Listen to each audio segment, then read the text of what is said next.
আসসালামু আলাইকুম dear viewer, Saiful একাডেমির পক্ষ থেকে আপনাকে স্বাগত। আমি আপনাদের দেখাতে যাচ্ছি কিভাবে মাইক্রোসফট এক্সেলে ডাটা ভ্যালিডেশনের মাধ্যমে একটি ড্রপডাউন লিস্ট তৈরি করতে হয়। ড্রপডাউন লিস্টটি দেখুন।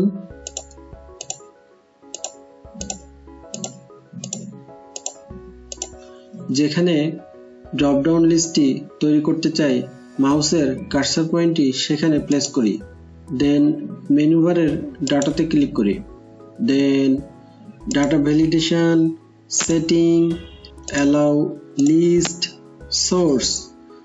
সোর্সটি হচ্ছে যেটি দিয়ে আমি ডাটা ভ্যালিডেশন করতে চাই, দ্যাট মিন্স ড্রপডাউন লিস্টটি তৈরি করতে চাই, সেটি হচ্ছে আমার নাম।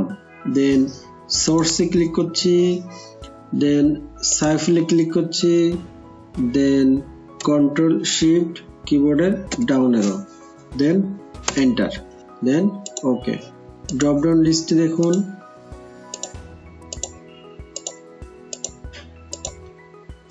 সেম ভাবে এখানে আইডি অনুযায়ী যদি ড্রপডাউন লিস্ট তৈরি করতে চাই, সেক্ষেত্রে যেখানে ড্রপডাউন লিস্টটি তৈরি করতে চাই মাউসের কার্সার পয়েন্টটি সেখানে প্লেস করি, দেন সেম ভাবে data validation, setting, allow list,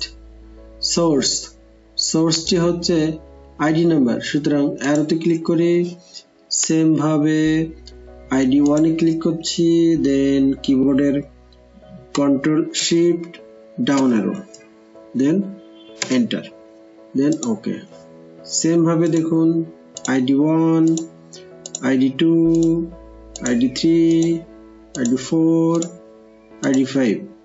viewer, এই ভিডিওটি দেখে যদি আপনার সামান্য উপকারে আসে তাহলে লাইক, কমেন্ট ও শেয়ার করতে অনুরোধ রইল, এবং সেই সাথে নতুন ভিডিওর নোটিফিকেশন পেতে সাবস্ক্রাইব করে বেল আইকনটি বাজিয়ে দিতে ভুলবেন না।